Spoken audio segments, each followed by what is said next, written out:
সরকারে দু জাহান নবী মুহাম্মদুর রাসূলুল্লাহ সাল্লাল্লাহু আলাইহি সাল্লামের চেহারা মলিন দেখে ও উসমান ইবনে আফফান রাদিয়াল্লাহু তাআলা আনহু বললেন, ইয়া রাসূলুল্লাহ, এমন কোন বস্তু রয়েছে যে বস্তুর কারণে আপনার চেহারা আজকে মলিন? আমাকে বলুন, আমি ওই জিনিসটা হল করে দেওয়ার চেষ্টা করব। আল্লাহর পয়গম্বর হাবিবে কিবরিয়া কোনো কথা বলেন না। হযরত আবু বকরকে যখন সওয়াল করলেন, হযরত আবু বকর রাদিয়াল্লাহু তাআলা আনহু বললেন, ওই ইহুদির থেকে আল্লাহর রাসূল এই জমিনটা চেয়েছিল, কিন্তু ইহুদি বলল এই জমিনটা নাকি সে বিক্রি করবে না।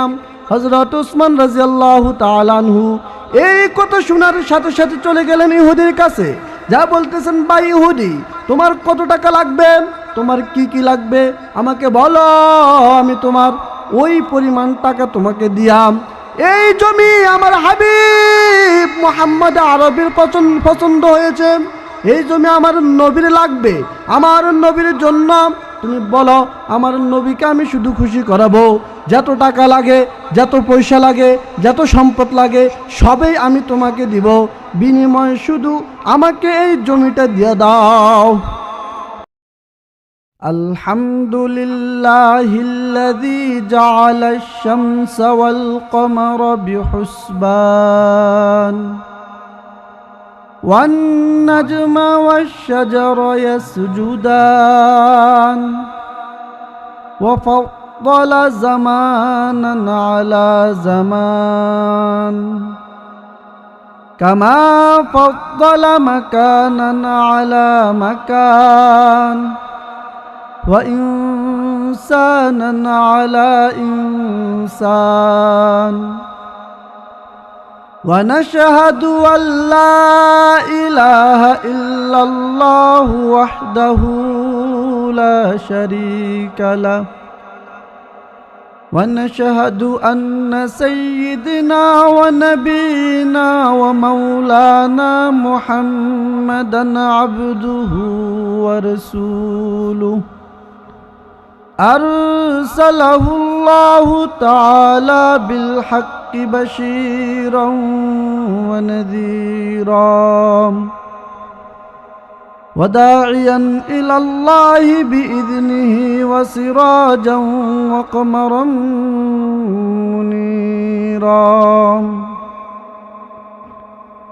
فقد قال الله تبارك وتعالى في القرآن الكريم محمد رسول الله والذين معه أشداء على الكفار رحماء بينهم تراهم ركعا سجدا يبتغون فضلا من الله ورضوانا وقال رسول الله صلى الله عليه وسلم من بنى لله مسجدا بنى الله له بيتا في الجنة أو كما قال عليه الصلاة والسلام الحمد لله আল্লাহ তাবারক ওয়া তাআলার দরবারে লাখো শুকরিয়া, যিনি আমাদেরকে এই গুরুত্বপূর্ণ মজলিসে বসার তৌফিক দান করেছেন। আল্লাহ তাআলা কুরআনুল কারীমের মধ্যে ইরশাদ করেন, ইন্না আউওয়ালা বাইতিন উদিয়া লিন-নাস তা'মুরুনা বিল মা'রুফি ওয়া তানহাউনা আনিল মুনকার। সর্বপ্রথম আল্লাহ তাআলা যে ঘরটি নির্মাণ করেছিলেন হযরতে আমার আপনার আদি পিতা আদম আলাইহিস সালামের মাধ্যমে, সেই ঘরটির নাম হলো বাইতুল্লাহ। কালের বিবর্তনে নূহ আলাইহিস সালাতু ওয়াস সালামের মহাপ্লাবনের সময় এই ঘরটি ধ্বংস হয়ে যায়। হযরত ইব্রাহিম আলাইহিস সালাতু ওয়াস সালাম আবারও এই ঘরটি নির্মাণ করেন। এরই ধারাবাহিকতায় রাসূল সাল্লাল্লাহু আলাইহি সাল্লামও মসজিদে আল্লাহ তাআলার ঘরের দিকে ফিরেই ইবাদত করেছেন। আল্লাহর ঘর মসজিদ বানানোর অনেক ফজিলত রয়েছে।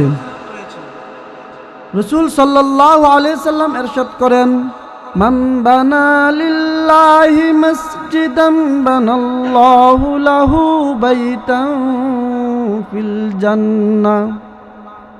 আল্লাহর কোন বান্দা যদি আল্লাহ তাআলাকে খুশি করবার জন্য আল্লাহ তাআলার মহব্বতে দুনিয়ার মধ্যে এমন কোন ঘর বানায় যে ঘর শুধু কেবলমাত্র আল্লাহ তাআলাকে সিজদা করার জন্য, মানে হলো মসজিদ, তাহলে আল্লাহ রাসূল বলতেছেন বানাল্লাহু লাহু বাইতান ফিল জান্নাহ, আল্লাহ তাআলা তার জন্য জান্নাতের মধ্যে একটি ঘর বানান।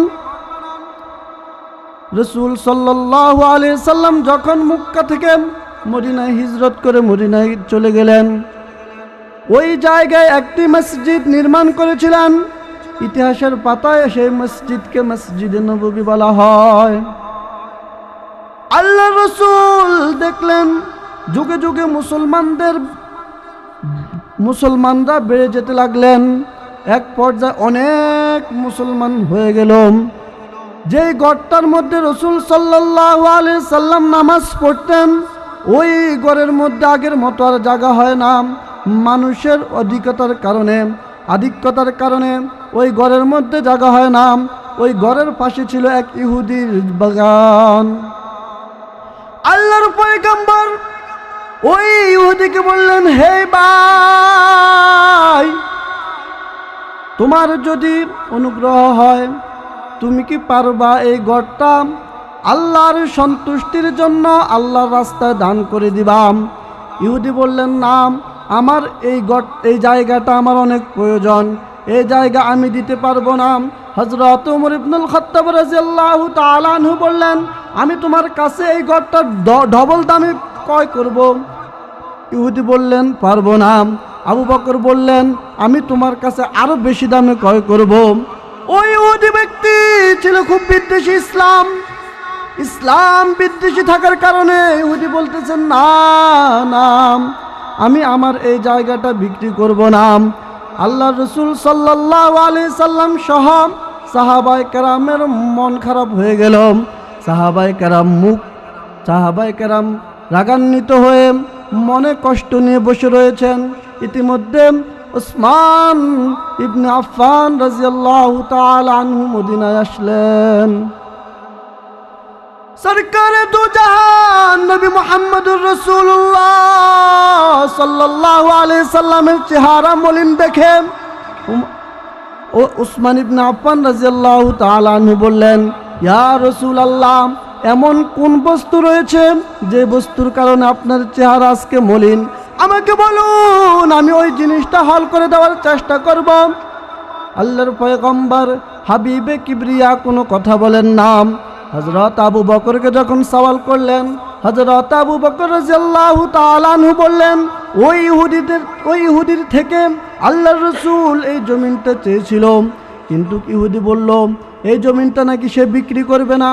হযরত উসমান রাদিয়াল্লাহু তাআলা আনহু এই কথা শোনার সাথে সাথে চলে গেলেন ইহুদির কাছে, যা বলতেছেন, ভাই ইহুদি, তোমার কত টাকা লাগবে, তোমার কি কি লাগবে আমাকে বলো, আমি তোমার ওই পরিমাণ টাকা তোমাকে দিয়াম। এই জমি আমার হাবিব মুহাম্মদ আরবির পছন্দ হয়েছে, এই জমি আমার নবীর লাগবে, আমার নবীর জন্য তুমি বলো, আমার নবীকে আমি শুধু খুশি করাবো। যত টাকা লাগে, যত পয়সা লাগে, যত সম্পদ লাগে সবই আমি তোমাকে দিব, বিনিময়ে শুধু আমাকে এই জমিটা দিয়ে দাও। হযরত উসমান রাদিয়াল্লাহু তাআলা আনহুকে দেখে ইহুদি খুশি হয়ে গেলেন। ইহুদি বললেন, এতক্ষণ পর্যন্ত আমি তো তোমার অপেক্ষায় আছি। উসমান, যদি তুমি এই জমিনটা নিতে চাও, যদি এই জমিন তোমার প্রয়োজন হয়, তাহলে তোমার যেই অর্থ সম্পদ দিয়ে তুমি ব্যবসা করো, অর্থাৎ তোমার ব্যবসার সমস্ত পণ্য আমাকে দিয়ে দিতে হবে। যদি তোমার পুরো ব্যবসা আমাকে দিয়ে দাও, তাহলে তার বিনিময়ে আমি তোমাকে এই জমিন দিতে পারি। আল্লাহর নবী সাল্লাল্লাহু আলাইহি সাল্লামকে খুশি করার জন্য উসমান রাদিয়াল্লাহু তাআলা আনহু বললেন, ভাই, তুমি আমার কাছে আল্লাহর রসুলকে খুশি করার তুলনায় তার থেকে নগণ্য জিনিস কামনা করেছ। আমি তোমাকে আমার ধন সম্পদ সব দিয়ে দিলাম, তবে একটা শর্ত, এই এখনই তুমি আমাকে এই জমিনটা দলিল করে দিবা। ইহুদি বলল, দিলাম। ইহুদির কথা শুনে উসমান রাদিয়াল্লাহু তাআলা আনহু দৌড় দিয়ে রাসূল সাল্লাল্লাহু আলাইহি সাল্লামের কাছে এসে গেলেন। উসমান ইবনে আফফান রাদিয়াল্লাহু তাআলা আনহুর পাগলামি দেখে ইহুদি পাগল হয়ে ইহুদি বলতে লাগলেন, এমন কি কাজ যে কাজের কারণে উসমান ইবনে আফফান পাগল হয়ে গেল?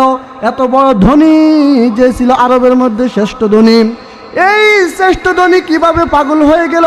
শুধু সাধারণ একটা বিষয়ের জন্য। আমি একটু গিয়ে দেখি। ইহুদি উসমান রাদিয়াল্লাহু তাআলা আনহুর পিছনে পিছনে রওনা করলেন।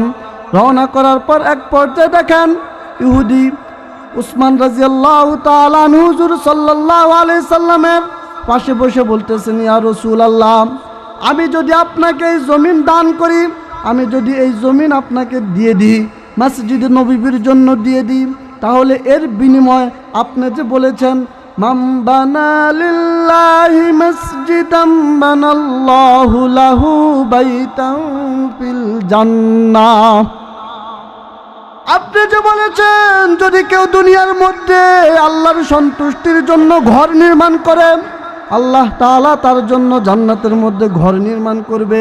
আমি যদি এই জমিন আল্লাহর রাস্তায় দান করি, তাহলে কি আল্লাহ তাআলা আমাকে একটা ঘর জান্নাতে দিবে? উসমান রাদিয়াল্লাহু তাআলা আনহুর কথা শুনে হুজুর সাল্লাল্লাহু আলাইহি সাল্লাম বলেন, হ্যাঁ দিবে। বলে, ইয়া রাসূলুল্লাহ, কত সত্য? কয়, হ্যাঁ আল্লাহ দিবে তোমাকে একটা ঘর জান্নাতে। উসমান রাদিয়াল্লাহু তাআলা আনহু বললেন, ইয়া রাসূলুল্লাহ, আমি তো এই জমিন ইহুদি থেকে ক্রয় করে আপনার ঘর মসজিদে নববীর জন্য দান করে দিয়েছি।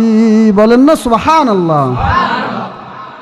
ভাইরা আমার, উসমান গনি রাদিয়াল্লাহু তাআলা আনহুর এই দানের অবস্থা দেখে ইহুদি বললেন, কেমন এই জান্নাত, যে জান্নাতের জন্য উসমানের মতো এত বড় ধনী তার জীবনের সব সম্পদ ব্যয় করে দেয়। আমার ওই উসমানের সম্পদ দরকার নাই, যেই সম্পদ ক্ষণস্থায়ী, যেই সম্পদ কবরে যাবে না, এমন সম্পদ আমার দরকার নাই। বরং আমার ওই সম্পদই দরকার যেই সম্পদ উসমানকে জান্নাতে নিবে। আমার জন্য ওই সম্পদই যথেষ্ট। ইয়া রাসূলুল্লাহ, আমাকে কালিমা পড়ে মুসলমান বানিয়ে দিন, আমিও মুসলমান হয়ে গেলাম। উসমানকে এই জায়গা আমি উসমানের মাধ্যমে আমি দান করে দিলাম। এই জন্য আমাদেরকে বেশি বেশি আল্লাহর ঘর মসজিদ দান করতে হবে, আল্লাহর ঘর মেরামত করতে হবে। কিন্তু যদি কেউ আল্লাহর ঘর মেরামতের পরিবর্তে আল্লাহর ঘরকে ধ্বংস করতে চায়, ইনশাআল্লাহ উসমান গনি রাদিয়াল্লাহু তাআলা আনহুর উত্তরসূরিরা ওই বেঈমান কাফের মুরতাদ নাস্তিকের হাত ভেঙে দিবে, যেই হাত দিয়ে সে আল্লাহর ঘর ভাঙার জন্য আসবে। ইনশাআল্লাহ মুসলমানরা একদিন জাগ্রত হবে, আবার সেই অযোধ্যার রাম মন্দির ভেঙে বাবরি মসজিদ নির্মাণ করে আল্লাহর বড়ত্ব প্রমাণ করবে ইনশাআল্লাহ। আল্লাহ তাআলা আমাদেরকে আল্লাহর ঘর হেফাজত করার জন্য, মসজিদ আকসাকে হেফাজত করার জন্য, আবার দলে দলে সালাউদ্দিন আইয়ুবীর উত্তরসূরিদেরকে দলে দলে মসজিদ আকসায় গিয়ে তাওহীদের আযান দেওয়ার তৌফিক দান করুক।